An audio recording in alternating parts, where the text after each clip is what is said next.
Thanks, folks. And by the way, for those, I admire you for like a week or two before the school year starts. You're here. I mean, that's cool.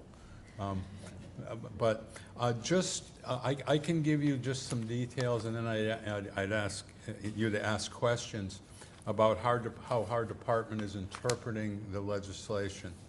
And if anybody, Michael or anybody, if you have anything, if I'm saying anything that you think is wrong, please let me know.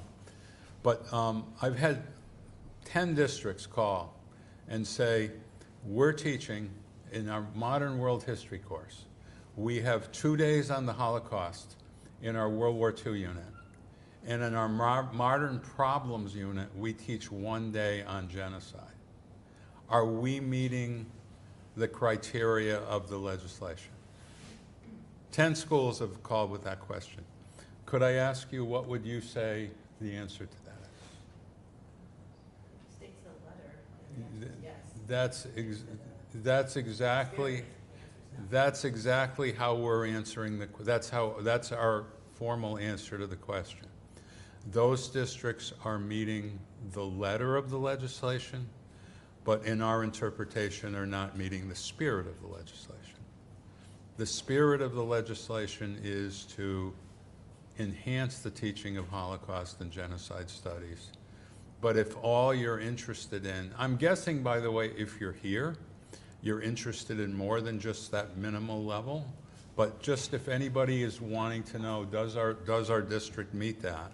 If you're, and as Michael said, there's no implication in the legislation about where this should be taught, whether this should be taught in middle school or high school. That's totally up to your district to decide that. The thing that is, as was noted, the thing that was stated, though, in the legislation is this must be met in the context of social studies.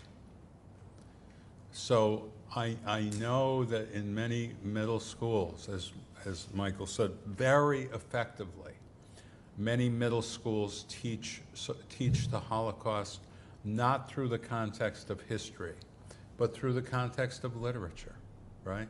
Reading, and I don't have to list the novels, you know the novels that are out there. The legislation does not allow that to count for Holocaust by the terms of the legislation. But I would beg you, if that's effective instruction in your middle school, as long as somewhere else, like in the modern world history or something, don't, because of this legislation, don't stop doing that, right? If you're effectively teaching night in 8th grade and the kids are getting meaningful lessons from it, keep doing that. As long as somewhere else in your curriculum, the Holocaust and or genocide is being taught. The other thing that someone asked yesterday is, we have at our high school a genocide elective, okay? And I know, by the way, because I visited, it's a fabulous course. Does that mean our school meets the legislation? What would you think the answer to that would be? We have a Holocaust elective. And I know there's 2 sections of it, so roughly 45 or 50 kids are taking it. Our interpretation is the legislation says that Holocaust and genocide should be offered for all kids, right? For all kids. And so our interpretation of that, as worthy as that, as fabulous as I know that personal teacher in that elective is, that does not allow a school to say they're meeting the criteria. They still have to be teaching that in the context that every kid gets it, and not just 2 kids in a fabulous, 50 students or something in a fabulous elective. How about elementary school? Well, you know, I think some schools They do it in elementary. That's a tough go, and there's many schools that try that. I think the legislation is aiming for, in that, so, because in many school districts anyway, isn't elementary school, it's not social studies, it's completely interdisciplinary, right?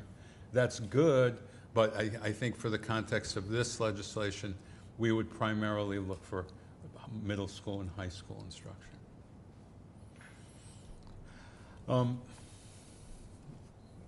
As Michael said, you know what, we have to do, we want to help the teacher, and the State Department of Ed right now is working, and it should be up, I hope, in 2 weeks, a website with all kinds of resources from all kinds of places that we want to be able to help. You know what? If you want to start a genocide elective in your school, we want to have materials on our website for that.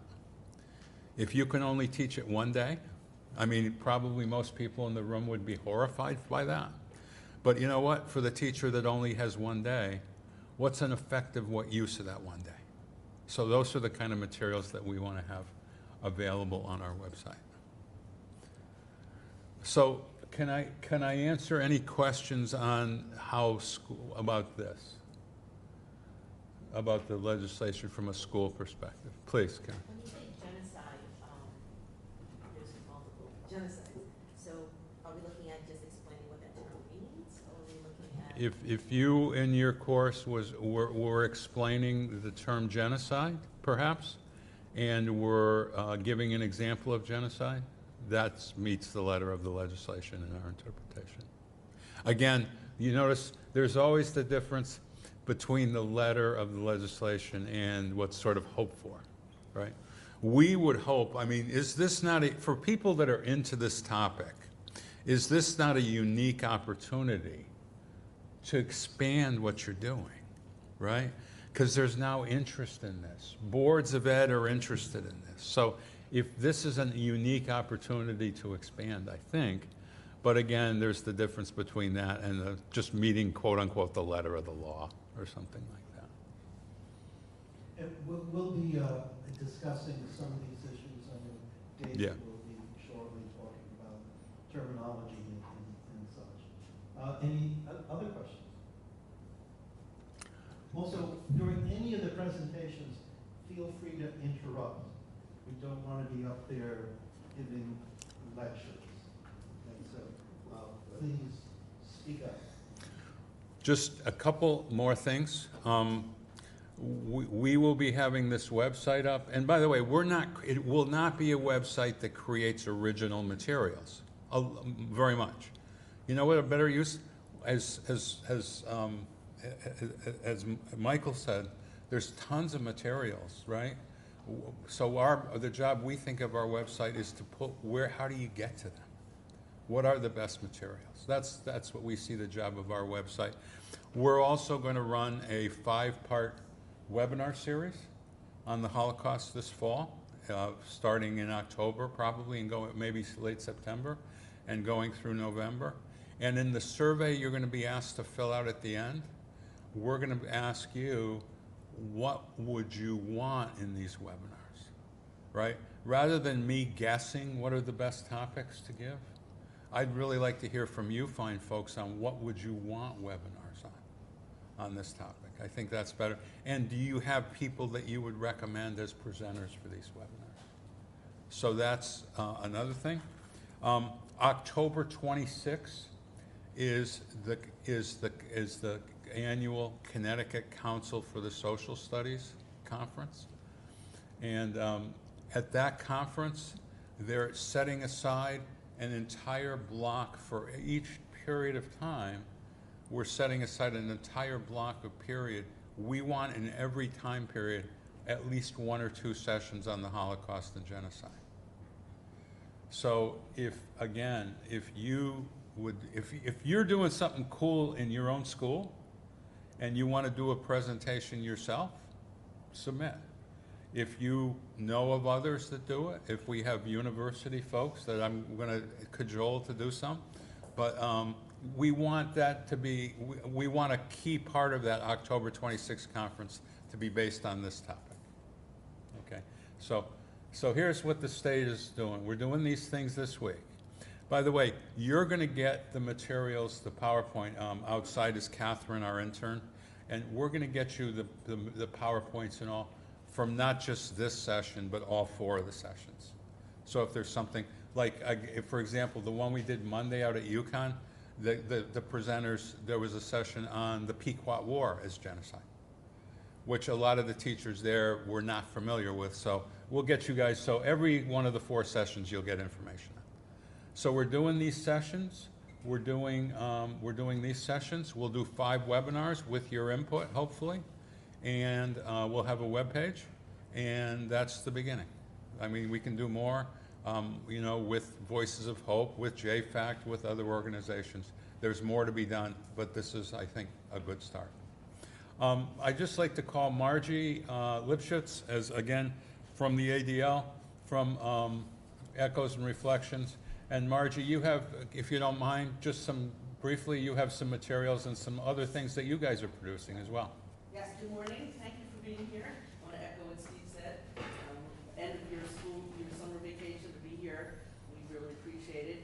I want to let you know about 2 opportunities. If you don't know, Echoes and Reflections is a Holocaust education program that the Anti-Defamation League developed about 10 years ago with Yad Vashem in Jerusalem and the Shoah Foundation, and we offer free teacher staff development programs. I've been doing teacher staff development for 28 years, so I've learned a lot from teachers about what you want and what you don't want, and have really put this together to meet your needs.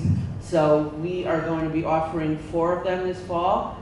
One of them is Stanford Public Schools. That's only for Stanford teachers, but the other ones are really open to others. So I'm going to pass these around, and there are room for about 25 teachers in each. So if you're interested, I would sign up quickly, because I think that the spaces are going to go fast. And it's very user-friendly. With all the materials are now online, so it's something you can take and use right afterwards or share with other colleagues. And the resources, I didn't create this program, so I can say the resources are quite extraordinary. It was developed by educators for educators who know what educators want. And I'm happy to answer any questions. I'm going to pass around. There's 2 sheets. One is the in-person programs, and one is the online programs, and they're all free. Thanks. Thank you. So hopefully, you know, and so we're doing what we can do. If you've got, I'll be around all day. If anybody has any specific questions about your school or anything like that, just you can ask. And again, I want to give our thoughts from the state to Armin and David and Allison and David for facilitating this. They've done a lot of work to put this together, and thanks for your effort.